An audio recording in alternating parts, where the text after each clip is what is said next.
Welcome to the Circuit of Success Podcast. The Circuit of Success Podcast. With your host, Brett Gilliland. Brett Gilliland, Visionary Wealth Advisory. The Circuit of Success Podcast. Let's start the show. Welcome to the Circuit of Success. I am your host, Brett Gilliland. Today I've got Kyle Scheele with me. Kyle, what's going on, man? Nothing much, man. Just enjoying a few days off the road before I head back out. Awesome. In beautiful Springfield, Missouri. We were chatting earlier. We have an office there for Visionary Wealth Advisors. So excited to have another Springfield Mo guy on. Yeah. Or dreams. Did you, you born and raised there?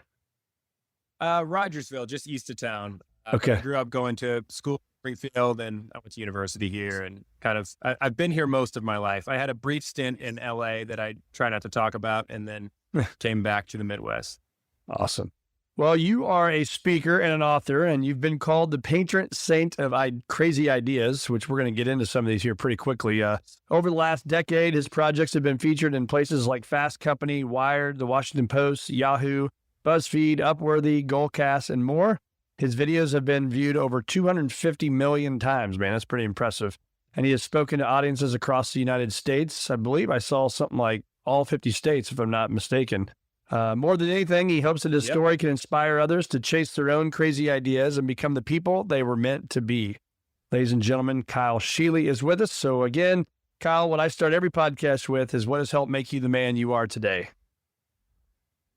Man, I think that just realizing and having people around me early on who showed me that the world is a malleable place and that you have agency as a human being. And if you don't like the way that something is, you have the ability to change that. And that idea has just really shaped everything that I've done in my life, realizing that, hey, if I don't like the way that this thing is, I can decide to do it a different way. I can make my own way, or I can organize other people to make our own way. And that I just never get over how cool that is, that you and I get to decide the way that the world looks.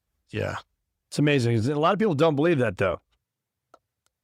Yeah, there's this myth out there that says that, some people are creative and some people aren't creative. And I talk about this on stage that one of the dangers of the human brain is that your brain is actually not very good at being like a truth-seeking machine. We like to think of ourselves as rational people, and we pick the most rational path, but that's not really true. In reality, your brain is a belief justification machine. And so when you decide this is the thing I believe, your brain is a good employee and it goes, okay, I'll go build a case for that. Whether or not it's really true is irrelevant. I'm going to go find every piece of evidence that I can use to justify this belief. And then I'm going to kind of just ignore anything that might disprove it. There's a quote from Warren Buffett where he said, what the human being is best at doing is interpreting all new information so that their prior conclusions remain intact. And I imagine you've probably seen this with some of your clients who say, I need to get a 30% return, this year. And you're like, well, that's not going to happen. And here's why that's not going to happen. I can show you all the reasons why. But they heard on a podcast somewhere, or their neighbor told them about something. And so they've just got this belief in their head. And when it comes to creativity, there's a really common belief that says, I'm not a creative person. And it seems humble and it seems harmless and it seems true, but it's not. And the reality is, anytime you bring something into the world that didn't exist before, that's a creative act. And we are creating a podcast together right now. We're creating a conversation. You've created a show. You've created a business. People all day are creating, spreadsheets and jobs and businesses and products. But what we do is we say, oh, yeah, well, I guess that's true, but that doesn't count. That doesn't really count as creative. And we each draw a line at a different place for what we decide counts as creative, but it's usually things like art and music and theater and things like that. And wherever we draw the line, most of us draw it on the other side of where we are. We go, oh, well, I'm not creative because I just do X, Y, and Z. I just make all of these things. And when you do that, your brain starts going, oh, okay, that's the belief I have to defend, that I'm not creative. And so there's plenty of evidence that you're not creative. Every project that you've ever done that didn't go the way that you wanted it to, every failure you've ever had, your brain starts to go, see, that's why, because you aren't supposed to be doing this. And then it points to everything everyone else did and goes, that's the creative person over there. And it's not true. That's not the reality. But when you do that, your brain starts to shrink down its creative capacities. And when you start having a good idea, it's like, no, shut it down. Remember, we're trying to defend this belief over here. We don't do that sort of thing. And over time, you just kind of get into this habit where you doubt yourself. You don't bring new ideas up in meetings. You don't bring new things into the world because you've convinced yourself that that's not true. And that's a really sad thing to do to yourself because you only have one life on the planet. But it's also a travesty when we do that to people that we work with and when we lead. When we say, oh, he's not a creative person. He's just our sales director. She's just our CEO. And when we reduce this person to this one role, we forget that they actually have a life outside of work, and they might have worked in a bunch of other different industries. They might have picked up a lot of really interesting ideas and perspectives and experience that might directly address the problem that you're trying to solve, but we put them in this little box and we say, well, they're not creative. Yeah. It's so good. What lessons would you have, or what's a starting point for somebody listening to this right now and they're stuck, right? They're stuck in a routine. What do they do right now to live a life more creative? Well, I think it starts with just acknowledging that you are creative and that you can't escape that creativity is just problem solving. You just take old things, combine them in a new way, and fix whatever problem is in front of you. And you've been doing this your entire life. Anytime you've ever gone into your pantry or looked into your fridge and gone, how do I make dinner out of these 10 random things? And then you made dinner out of that. That's a creative act. It might have been successful. It might have been a failure. You've probably had a mix of both. But when you accept, oh, I can do this, then it just becomes a matter of like, well, what does that process look like? And what it looks like is collecting different pieces of inspiration, inputs, things like, okay, I read this quote. I saw the way this guy did this, and that was interesting. I wonder if that could apply to my circumstance. And like any kind of input, you collect those things together, you combine them in new ways, then you land on an idea and you go, okay, how do I bring this into the world? How do I start shaping this towards a specific goal that I'm trying to solve? And then how do I launch it out there? That's the entire creative process from start to finish. It's just those 4 steps. And once you realize that, you go, oh, it's not, do I have it or do I not? Was I visited by the muse? Did I have a eureka moment? It's just, can I collect inputs, shuffle them around, find a solution, and then bring that thing to life? And the answer is yes, you can do that. And so when it comes to intentionality about how do I do that today, what's the first step that I can take? A lot of it's just going, what is my goal? What am I trying to do? What's the problem I'm trying to solve? And then what inputs might be useful for that? Who else has solved a similar problem to that? Where else might I find examples or even just motivation or inspiration? And then start taking those things together and looking at them and going, okay, how might this apply to the problem that I'm trying to solve? Yeah. Yeah. There's an endless amount of information out there, man. If you want to learn from somebody in there, I mean, you can just go to YouTube. I mean, it's amazing the stuff that you can find on YouTube all day. So, couple things I wanted to start with as well is what I think these things are awesome, and I've looked into them. But Greg Mulliken is an advisor in our firm, and he's the one that actually introduced me to you and turned me on to your stuff. And you spoke at a conference he was at recently, and so this dude's amazing. Greg doesn't like to read books, and he powered through your book in like less than a week. So that's a ringing endorsement right there when it comes from Greg and reading a book. So thanks to Greg. But talk about this Viking funeral for regrets of 21,000 people you had. Let's talk about some creativity there, man. Yeah. So I turned 40 in a couple months. And so almost 10 years ago, right around this time, I was about to turn 30. And I was talking to my mom one day. She was over at our house watching the kids. And she asked me if I was planning any big celebration for my 30th birthday. And sort of as a joke, I was like, no, I'm not going to celebrate. I'm going to mourn the death of my 20s. I'm going to have a big funeral, mourn my 20s. And she said, that's kind of weird. And she was like, are you going to like have a coffin and people put their gifts in the coffin? And I was like, no, it's not going to be a regular funeral. It'll be a Viking funeral. And so that kind of sparked this idea where I ended up having a Viking funeral for my 20s on my 30th birthday. And I had a bunch of friends over. I built this big ornate Viking ship. It was like about the size of a minivan. It was probably 16 feet long, 8 feet tall. And then I had these big letters and numbers inside that said my 20s. And then I set it on fire with a bunch of my friends. And it was just supposed to be kind of a fun birthday party for me. But some of my friends are videographers, and they made this short little like 2.5 minute mini documentary about it. And that kind of like got legs online, and it started spreading into different places. And in that video, I mean, they interviewed me for probably 30 or 40 minutes about the project, and they found like the 2 minutes of interesting stuff that I said. Right. And one of the things that they picked out was that I said, they asked me if I was going to be sad to burn this thing because I'd worked really hard on it. And I said, no, you got to make room for, new things in the future. You got to make room for those things by letting go of the past. And that one little nugget seemed to really resonate with people. And so I started getting emails from strangers who had seen this video online who said, hey, I saw your video and it kind of inspired me to think about the stuff I want to let go of. And then they would all say this same thing at the end. They'd go, well, I just wish I could do mine with a cool Viking funeral like you did. So I got one of these emails and I was like, oh, that was cool. And then I got another one, and then I just kept getting them. And it was like a year later, and I'm still getting emails about this. And so I was like, oh, this seems to have like struck a nerve for people. Like maybe I should do that for them. Like everyone's asking for a Viking funeral. So I announced that I was going to do another Viking funeral. And this one wasn't for me. This was for all of us, for anything that we wanted to leave in the past. And so I asked people, write down your regrets, write down your mistakes, things that you let go of, and then send those to me, and I will burn them in a big Viking funeral. And my goal was to collect 10,000 regrets. I ended up collecting 21,000 regrets, and from people all over the world in multiple languages, and young and old and everybody in between. And then I built an even bigger Viking ship. This one was 30 feet long and 16 feet tall. I had to rent a whole storage unit for it. And then I put all these regrets into it and I set it on fire. And so that book that you're talking about is, it's called How to Host a Viking Funeral. And it's what I learned from that whole process, because I read every single regret that came in. They were all anonymous, but I read every single one. And then I kind of narrowed them down to, oh, these are the categories that everyone's regrets are falling into. And what can we learn from that? What did you find? What were the big, maybe 2 or 3 categories from those? Well, there were 5 categories, but they're beliefs, relationships, identities, experiences, and fears. And, people would have different things that fell into each of those categories. Some of them were, relationships.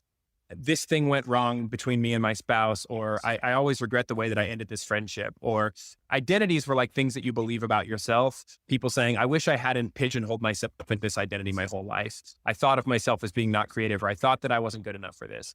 Experiences are obvious. That's stuff that happened to you or didn't happen to you. Fears, a lot of people said, my life has been too small because of fears. But beliefs was the big one, because I actually addressed them backwards in the text. I start with fears and work all the way back to beliefs, because beliefs are the only thing that you can actually change. Every other thing in the regret category is something that happened to you in the past. And the past is immutable. And so, but beliefs are the big one, because it's really not those things that we regret. It's our beliefs about what that means about us now. Oh, I ruined this relationship, so I must be broken, and all of my relationships are doomed. Oh, I've had this identity. An identity is just a belief that you have about yourself. A fear is like, I believe that this fear means that I can't do these things. And so really, like, what it all comes down to in the end is, what do I believe about the things that have happened to me, and how do I reshape those beliefs so that I can live a better future? Yeah, it's so true, man. The beliefs, so the circuits of success are your attitude, your belief system, your actions that ultimately get results. Like it's a whole talk I give on that stuff. And I couldn't agree more, because the beliefs are also to your core values, right? Of what you're going to accept or not accept, or what you're going to do or not do, or do you believe in, and for me, it's believing in God, and it's believing in myself, and goal planning and goal achievement and all these things. And you can work on those, because the things I knew in my 20s, I certainly don't, I didn't know them then, but I know them now, that are solid, like to my core belief systems, man. So I couldn't agree more with that. And I think then I'm assuming you would agree then the taking the action part, right? Because you had the belief, you understood it, and you got all these emails and all these whatever you got. You had to take action to do something. I think that's what most people miss, is the action part. What do you think? Yeah, I think so too. And I think that those actions are often rooted in beliefs. And then I don't have what it takes to do this thing, or these are other people are better at this, or whatever. And if you can change that belief, it makes the action easier. But you're absolutely right. Yeah. Like a belief that just sits inside of you and doesn't turn into anything is just kind of an interesting object on your shelf. But action is where all and that goes back to ideas, that if you can have ideas, you can have amazing ideas, you can build out this perfect thing, but if you never launch that thing out into the world, it doesn't get to make an impact on other people. I'm working on a book right now that comes out next year, and one of the stories in there's a woman named Vivian Maier, and Vivian Maier is now considered one of the greatest street photographers of all time. Her work has been exhibited all around the world. There's been multiple documentaries made about her life, one of which was nominated for an Academy Award. But the thing about Vivian Maier is that she wasn't discovered until after she died. A guy was looking through an auction house and just happened to spot this big trunk of photographs and negatives. And he bought it for a project that he was working on. It ended up not being useful for the project, but he just fell in love with these pictures. And he was like, who made these? And he starts looking into it, and he finds out it was this prolifically talented woman who had never showed her work to anyone. She had taken all of these amazing pictures over the course of her life and then locked them in a storage unit. And he only found them because when she got old, she stopped being able to pay for the storage unit. All of it got auctioned off to pay her bills, and he found it. And the day that he Googled her name, the only thing that came up was, or one of the only things that came up was a link to her obituary. She had died like 3 days earlier. And I think that oftentimes we forget that if you keep your ideas inside, it doesn't just cost you, it costs all of the rest of us, because Vivian Maier has now inspired thousands of people to get interested in photography. The guy who discovered it later, or discovered her work, became a photographer himself because he was inspired by that. And she never got to see that. She didn't get the financial benefits and the fame and the accolades and all of that, but she also didn't get to see the way that her work could impact other people.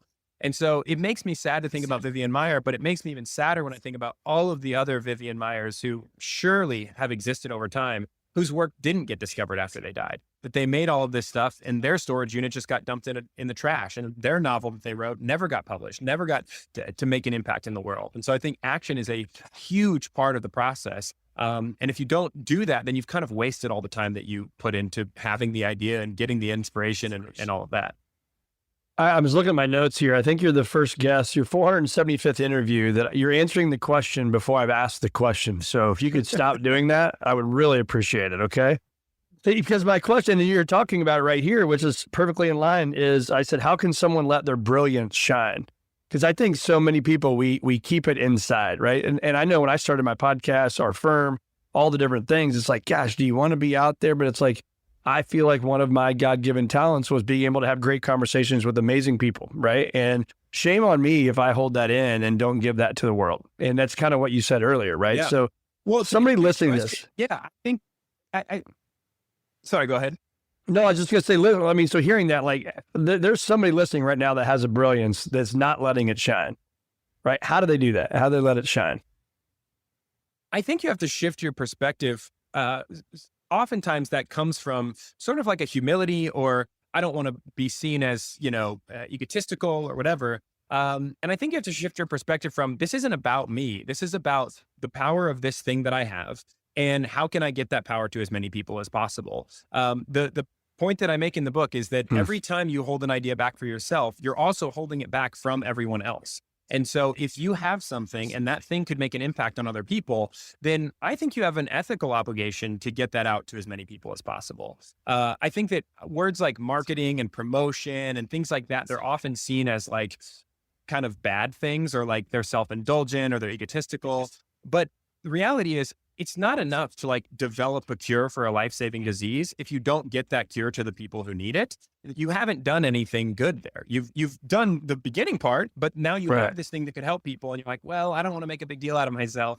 The problem is that when it's something like a life-saving medication, like it's easy to see, oh, well, obviously this is going to help people. But we forget that our own work helps people. Your conversations with people, they help people. And when you, even just making a beautiful piece of art or a sculpture or a silly song or something, like those things go out into the world and they impact other people. And so I think that you have an obligation to say, hey, I've created this thing. It's been helpful for me. I think it might be helpful for other people.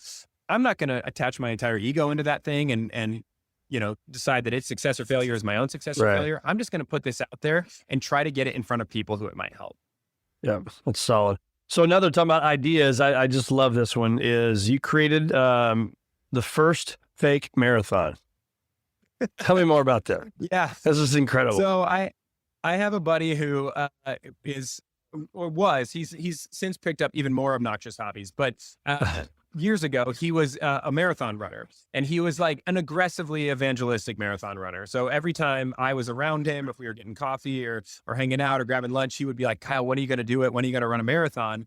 And it became this joke with me and him. And I was like, I'm not going to do it. And he said, oh, it's so cool to be able to say that you've done it. Like, what a cool accomplishment. And I said, okay, cool. Then I'll just say that I've done it. And he was like, well, that's not what I meant. And so that kind of sparked this like, just thought experiment where I was like, I wonder what it would take to get people to believe that you would run a marathon. And I realized it was only really three things. It would take physical proof, like a race bib or a t-shirt or a medal, photographic proof of you looking like you're running a marathon, and then some sort of social proof, right?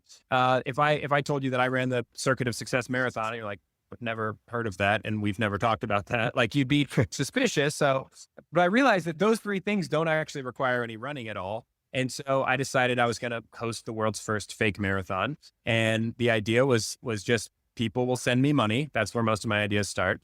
And then from there, I will send them a race t-shirt. I'll send them a race bib with their name printed on the bottom. I'll send them a medal. We did all of the stuff that a regular marathon does outside of shutting down the streets. And then everyone would go outside on the same day. We'd all put our bibs on and take a picture of ourselves pretending to run, maybe spray some water on your face so you look sweaty, and then post that online. That starts to build social proof. And then we also had a website for the race where you could, after the race was done, you could check your finishing time. And we had your pace and your splits and all of the mile times and everything. And for that, I literally just found a spreadsheet online of all of the finishing times from the New York Marathon. It was like thousands and thousands and thousands of names. And because it was a spreadsheet, I just found the column that said runner name and I just deleted that. And then I just put all of our people's names in there. And so it became this dumb kind of phenomenon where the first time that we did it, we were trying to raise $1,000 to buy all of the supplies and everything. And we ended up raising $23,098 from like 592 backers, I think. But those backers, they were all participants, but a lot of them bought these bulk registrations so they could run with their friends and family. And so we actually had over 1,000 runners the first time that we did it. And then during the pandemic, we decided to do it again. And everyone was stuck at home. You couldn't do big things outside. So this was like, hey, you can still be safe, but we're going to pretend that we had this massive event. And that time, 34,477 people signed up. Holy crap. Makes it bigger than the Boston Marathon. And it was written about in Washington Post, and Groupon sponsored the first race that we did. I mean, it was just kind of this phenomenon. It was in Runner's World magazine. And so, yeah, and it was a really interesting experience because the whole thing just started from me wanting to mess with my buddy. But what I realized over time was that like it created a moment for people to be a part of, and people brought their own unique experiences and perspective and life to that. And it became something way bigger than I could have ever made on my own. And there were some just absolutely hilarious videos and pictures and things that were posted. And people posted pictures in front of famous landmarks. So our race, a marathon's 2.2 miles, and ours went underneath the Eiffel Tower and across the Golden Gate Bridge and in front of Gyeongbokgung Palace and past the Yale University Gallery and all of these different things. And people, I mean, they were getting into it. I've got a picture of a guy like pretending to throw up on the side of the race. It's just hilarious. There was an ambulance guy, off-duty paramedic, who set up his ambulance and had a whole sign that said, EMS stop number 2. And so we had created this fiction where there's another ambulance somewhere on the route. So it's just really cool to watch that happen. And then also to watch all the meaningful stuff that came out of it. Both times people were like, I didn't realize how much I needed just something silly to laugh at, especially during the pandemic. And there were people that said, man, I haven't laughed in the last 6 weeks. And today I laughed so hard that my abs hurt. And so it just goes to show, like, when you put something out into the world, it might seem like the dumbest, most ridiculous things, but it gives people something to come towards and to create meaning and to have an experience that they'll never forget. Yeah. Well, it makes me think about belief, right? We were talking about that earlier. And so your belief was, I can take action. I'm going to create a fake marathon and I'm going to grow it. And it's going to grow like leaps and bounds, probably further than what you ever thought it would be. But that's the point of taking action, right? Like, you have no idea what the hell is going to happen. You just take one step at a time and you go do it, right? And so how did you get it out there? Like, how did so many people even hear about it, find it? Like, how did you share all this on social and it go far enough? So the first time I had just done another really dumb project on Kickstarter. This was like 2011, 2012, maybe. And the book 50 Shades of Grey was very popular at the time. And I had a background in graphic design. And so there's this thing in graphic design called grayscale, and grayscale goes from 0 to 100, and it just measures how much percentage of black is in a pigment. And so I was like, well, there's actually, if 0 is white and 100 is black, then there's 1 through 99 are shades of gray. So if there's 99 shades of gray, why are they only showing us 50? And it was a stupid joke, but I was like, I'm going to publish my own book. It's going to be a tell-all book that's going to show all different shades of gray. And so I made this book called 99 Shades of Gray, and it was literally just 99 different shades of gray. That was the entire book. And I published that on Kickstarter, and that blew up. And I think we were trying to raise $600. We raised just shy of $10,000. And so that like kind of created this little audience for us there. And so when we launched our next project, which is the fake marathon, all those people were like, oh, this is where the weirdos hang out. I'm just going to keep coming back to them. And I've just found that over time that like you launch one thing, it goes a little bit better than you expected. And then you kind of go, oh, well, maybe my window of possibility was too small. So I'm going to try this slightly more ambitious thing. And then that happens over and over and over again. And so I had a long history of just putting dumb things out into the world, and you end up attracting the kind of people who like that thing. I think that ideas are they're like magnets, and that like a magnet attracts other things, right? And you put ideas out in the world and people go, oh, that's what I want to do. And what I always tell leaders is that magnets work two ways. You know, they attract, but they also repel. And for a lot of leaders, the first response to an idea is always like, hey, that's really cute. Here's all the reasons why it won't work. And what ends up happening is like, you just push away all of the people that you need to bring you good ideas. And you're going to get a lot of bad ones. You're going to get a lot of false positives, but you're also going to get the one or two that take you into the next era of your business. And so, I just think putting things out in the world, taking small actions over time, imperfect action over perfect action is always going to win. I had no idea how to do any of this stuff when I started. I didn't know how to publish a book when I published 99 Shades of Grey, but I was like, well, somebody's figured it out. I'm sure that I can figure it out too. And you just take those little steps, you learn from each project. And then over time, like your ideas get better and more powerful, and you get better at the whole process. Yeah. So I think I always tell the story on here. It's the little train, like when your kids are little, right? The magnet, it either attracts or it repels, like you said. And I think about that from a work standpoint and a leader standpoint. Our values, right, either attract you or repel you. Our vision, right? Our culture, the type of leader you are, the type of person down the hall that you are. Like if you're crabby, like all that stuff matters, man. And so now I think I'm going to go to Kickstarter. I wrote it down on my to-do list here. I want to create the world's largest bourbon tasting event. You think we can do that on Kickstarter? We just have like one time we show up. You never know. I get to see a lot of logistical, interesting things that could happen from the world's largest. Absolutely. But sign me up. All right, you're in. You'll be one of our first participants. Why do you think when you look at your life, I've heard some things on my research, you talk about living a story worth telling. What does that mean to you?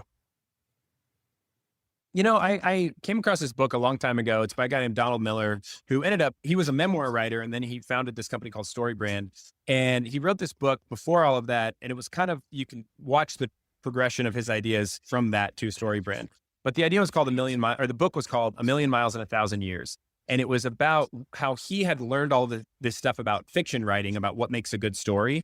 And then he just kind of went, what if you applied that to your life? Like, what if we started using the same things that when we look at fiction, we go, well, this character isn't doing these things, and so the plot's not moving forward. And then if you're a good writer, you edit those things differently. You go, well, we need to take this part out, and we need to move the character toward the action because that's what we want to be moving the story forward. And he said, what if you applied that to your life? Like, why don't we live our lives like that? And that just was a huge idea for me. It really unlocked a lot of stuff for me. And so I started thinking about that in terms of like, well, what is the story that I want my life to be about? And what are the stories that I want people to tell about me? And what are the stories that I keep telling about other people? You know, if I'm somebody who goes, man, I always admire innovators who put their work out there. Well, then I should be living that. I should be an innovator who puts my work out there. If I admire people who are underdogs, then I should, be an underdog and fight for those things. And so I think just thinking about your life in terms of story and like, what am I going to leave behind? How can I use that story to inspire other people and empower them, make the world a better place? That framework was just really, really helpful for me. Yeah. What do you think in society right now that is a belief that you just fundamentally disagree with, or it's outdated? Can you think of something? Oh man, there are so many. I mean, I think because of my work, I just always come back to the creativity beliefs, and that people think that it's for other people. I also think that there's this thing right now, like about AI, which is that AI is going to replace everybody.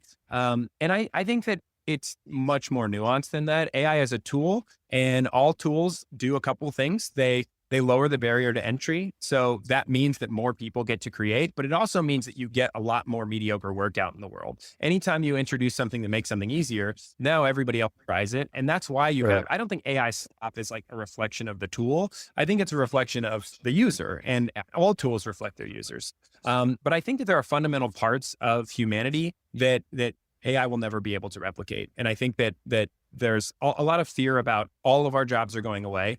I think some of that is justified, some of that is healthy, but I think a lot of it comes from this place of like, there's nothing special about me that a computer can't do. And that's just fundamentally not true. A computer does not have lived experience, and a computer does not have any skin in the game. And those are vital parts of the creative process. AI is really good at stuff where there is a right and a wrong answer. So AI can look at a spreadsheet and say, oh, this function is broken. Here's how you fix it. AI can look at a document and say, this is grammatically incorrect, because there are rules about those things.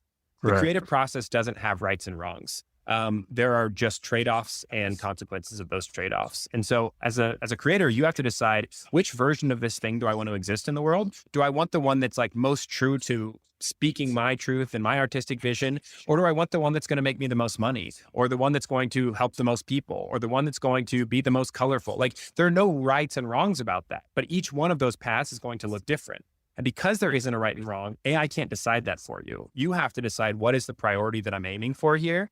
The problem is that AI will do it for you. It'll do it really confidently, and it'll be very convincing and tell you this is the right answer. But anybody who's used AI, you've said, hey, give me 10 blog post titles for this. And almost immediately you go, no, these are all bad. And that's your taste going, oh, I don't like this. I wouldn't write like this. I wouldn't talk like this. And that taste comes from your lived experience, from seeing too many things that sounded like that in the past, or from recognizing patterns.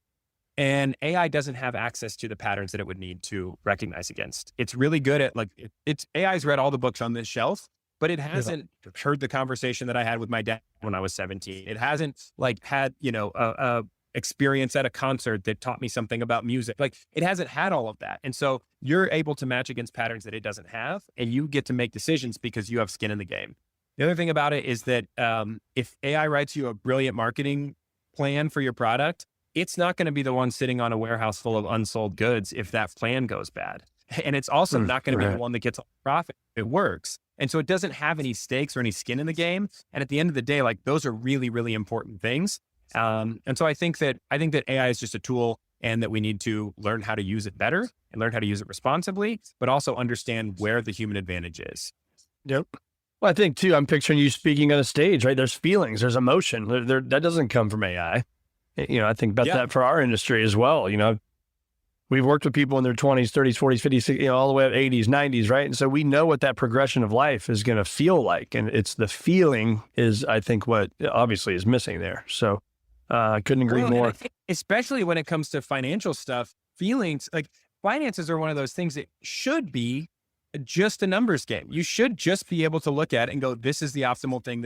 But that's not how it works. And there's all this data that says you should just keep putting money into the market. And if your time horizon is going to be okay, and that market goes down, you're actually buying at a discount, all of this stuff. But there's a difference between understanding that and then also losing $100,000 out of your account in a single day. Like, that feeling is what we're fighting against. And a computer can acknowledge that feeling because it's seen other people write about it, but it's never panicked like that. And it's never been like, oh my gosh, my life is over. And so humans have to come into that process. And I think that we because AI has started doing things that we didn't think computers would ever be able to do, or certainly not this fast, all of a sudden we've jumped to this conclusion of like, it's going to be able to do everything. And it's not. There are just things that it can't do. And it doesn't matter how much faster the chips get or how much better the models get. If it doesn't have lived experience, if it doesn't have feelings, it can only simulate those things. And that's not the same. Yep. Hey, when the speaking thing, if you get done being on the road, you want to work in our Springfield, Missouri office at Visionary, just let us know. You got it down, man. You're feeling good. I'll keep that in mind. All right, perfect. Where do you think embarrassment or the fear of embarrassment falls in the line of maybe the reason people don't do something? What do you think about that? I think that's a huge one. I mean, I think that it's fear of embarrassment on both ends. I mean, we kind of talked about like the ego thing. And I think that also is like a form of fear of embarrassment. It really kind of all comes down to fear of what other people will think. Either they're going to think that I'm full of myself, or they're going to think that I'm a loser. And the reality is, like, there are certain things in the creative process where I go, that's a myth. It's absolutely not true. This isn't one of those things. Like, if you put your work into the world, people will react to it. And I actually think that the better your work is, or at least the more powerful that your work is, the more divided that reaction will be. there are some people who think that Bob Dylan is the greatest songwriter of all time. And there are some people who think that he's an overhyped, mumbling hack. And there's not a lot of people who just go, yeah, he's an artist. Like it's very divisive. Right. Any thing, people either love it or they hate it. And it doesn't really have anything to do with that thing itself. It has to do with that own person's lived experience and their tastes and perspectives. And that's outside of your control. And so I think that like, that's a valid fear to go, hey, when I put myself out into the world, other people are going to react to that. But I think that it ignores the flip side, which is what happens to you if you don't do that. And because the cost of something that doesn't go out into the world is your own personal regret, your own feelings about yourself, which then kind of becomes this compounding thing because now you've told yourself a story where, oh, I can't launch stuff and I always, fail at the finish line and all of that. But then also you're keeping that from all the people that it would have helped before. And I think that that's the cost that you have to weigh is going, yes, I will get feedback. I will get pushback. I will get people who tell me this isn't good enough, but I will also have people who say, man, that book changed my life. Man, that thing that you did, man, your company is the reason I get to retire, with security and safety because you launched this thing out into the world and I found it. And so I think that it's just a matter of realizing like what the cost of that is. Like the cost of staying quiet is also that you're not helping all the people you could help. Yeah. Yeah. And that's a regret, man, that you would want to have. You don't want to have regrets. One of the things that I think about often, I'm curious what you think here is I would say ADT, ask, don't tell. Like whether that's our clients, I want to ask great questions and then not just tell them something because when they have that answer, then it's the gospel, right? They came up with that. And so, but I also believe, and I don't know if many people do this or not, but I also believe I have to ask myself great questions. And so if it's me picking up an ink pen in my journal, it's asking myself questions once a week for an hour and a half. Have you ever done something like that? When you hear that, what comes to mind for you? Oh, yes, absolutely. You're talking about cultivating curiosity, really. Questions are the heart of curiosity. And I think that questions do something really interesting, which is that to ask a question immediately is an acknowledgement that I don't know the answer to this question yet. And that kind of creates some vulnerability in us. That's why we stop asking questions. You look at little kids, they ask questions all the time. Why are we doing this? Why is this shirt red? Why did, and that's because they don't know the answer and they haven't been taught yet that not knowing the answer is a bad thing. But over time we start to go, oh, me asking why that shirt is red means that I don't know. And maybe everyone else knows and I'm going to look like an idiot. And so that again is that thing where you're cutting yourself off from something that could help you, this piece of information that solves the question in your head because of the fear of what other people will think. I think if you can let go of that and you can cultivate curiosity, it becomes like a massive multiplier for the creative process. The first step of the creative process is to gather inspiration from different things and to go, oh, you know what? I really like this song. What if I made a song that sounded like that? What curiosity does is it takes one input and it explodes it into infinite inputs because you go, oh, you know what? I like that song. I wonder who wrote it. I wonder if they've written anything about or done any interviews about the story behind that song. Why did they pick that chord structure and that key to play it in? I wonder what tempo it's played at. I wonder what other songs are played in that tempo. I wonder how this fits into their album. And is it, the opener, the closer, is it in the middle? How does it lead in and out of the other songs? Like all of a sudden you took this one thing, which was just, hey, I like that. And you started asking questions about it. And then each of those answers becomes its own individual input. And then sometimes you end up walking so far away from that thing, but you're like breadcrumb trailed to the thing that ends up unlocking it for you. And that comes from just cultivating curiosity, from asking people about like, hey, how did you make this thing? Where did you come up with that idea? What led to that? Like asking other people those questions and then asking yourself those questions as well, doing a deep dive and unpacking what's working and what's not working and where does your life need to go. And I think that balance between like curiosity and intentionality, like you end up finding a much more efficient path. Yep. So what's one thing or a few things if I followed you around and we said, all right, we're going to follow Kyle Scheele around and we're going to say, here are the no miss items that he does every single day. Cause you've got a family and you've got a business and you're traveling all over the world speaking and you got a lot going on, right? But I'm assuming there's these no miss items, these habits that drive you to keep the energy and keep the focus going. What is that? Well, I mean, there's personal habits and, working out, spending time we've got a sauna and a cold tub at our house and we're always using those and spending quality time. Like we eat meals together as a family as often as we possibly can. We have 4 kids and crazy busy schedules. And community is like a big part of my life because I travel so much that when I get home, almost the first thing I'm asking my wife is like, hey, what are our friends doing today? Like, can our friends come over? Or can we go over to their house? Like, let's do stuff together. When it comes to creative stuff, it's just going through that cycle all the time. I have a very strategic and disciplined system that I use for capturing ideas and inputs and things like that. I have a whole tech stack setup of how I sort those things out. I also have analog tools that I use. And I've just built this habit in myself over the last, almost 40 years now of when I find something interesting, I make sure to write that down somewhere. And then I have a whole system of how I sort those things out, how I let those inputs interact with each other. And that leads to breakthrough ideas over time. And so I think that one of the things that I say is that inputs are the supply chain for ideas. Like if you stop taking in interesting things, then you will stop putting out interesting things. And so I prioritize inspiration gathering in my life. And then that sort of naturally leads downstream to good ideas coming out over time. And then the other thing is I just devote time to the projects that I want to bring to life. I have time on my calendar for, okay, we're going to write this book. We're going to send every single week. I send out an email newsletter to thousands of people about getting good ideas out of yourself and bringing them to life. That is time that is blocked out on my calendar. So if something is important enough to me, it lives on my calendar because I probably have ADHD and otherwise it will not get done. That's right. The calendar runs my life. Let's talk about in closing here, if you think about a book that's made the biggest impact on your life, what would that be? Oh man, there are so many books that have made an impact on my life. I think that the Donald Miller book that I mentioned earlier hit me like at a particular time. I think that there are certain books that are just like, that is the time that you needed to read that book.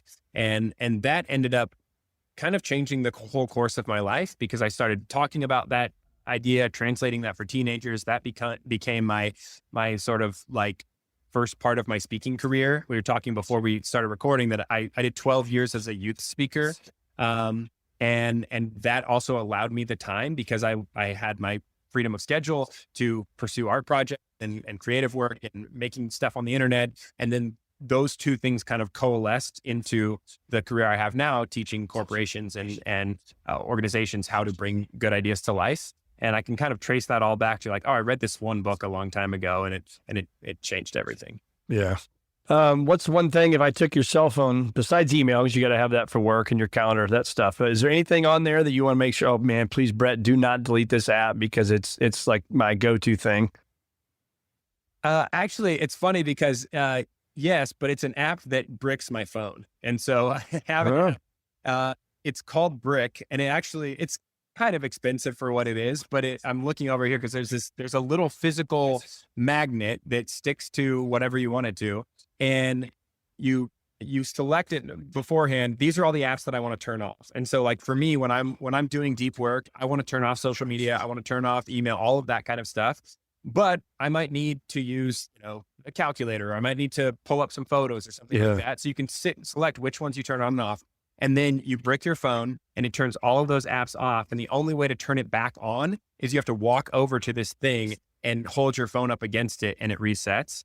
And I've found it's so silly because it's probably 15 feet away from, I've got a couch over here where I do a lot of writing and the magnet is stuck over here. And then I have another one at my house that's on my refrigerator and I do a lot of work in my bedroom. And it's just that, like, it's not that it's so hard that I won't do it. It's that it breaks the pattern, because a lot of times the pattern is I'm bored for 5 seconds. Let me look at Instagram. And so when I pull up Instagram and it's like, hey, you're not supposed to be using this app, then I'm like, I could walk over 10 feet, but oh yeah, I didn't even really want to do this. This is a habit. And so I found that little pattern interrupt, when I am disciplined about using the Brick app, it's a game changer for me. I love that. I mean, it's so true, man, because you even get that one little notification that pops up when you're right in the middle of doing something creative. And then it's like, oh, I'll just click that real quick. And next thing you know, 45 minutes has gone by. Well, that sucks. There's so much data about it's called switching costs, where the cost that it takes you to move from one task to another. When my wife and I used to live in a different house, and I had a little office there, and sometimes she'd come in and go, hey, can you take out this trash real quick? Or, hey, can you feed the dogs real quick? And we finally, we had to sit down, and I was like, I am happy to do all of that stuff, But every time I get interrupted, it takes me, like, I showed her studies, like it takes 30 to 40 minutes to get back to where you were. So I would rather, like, let's block out times during the day when I can pop out and go, hey, do you need the trash taken out? Do you need this? Do you need whatever? Yeah.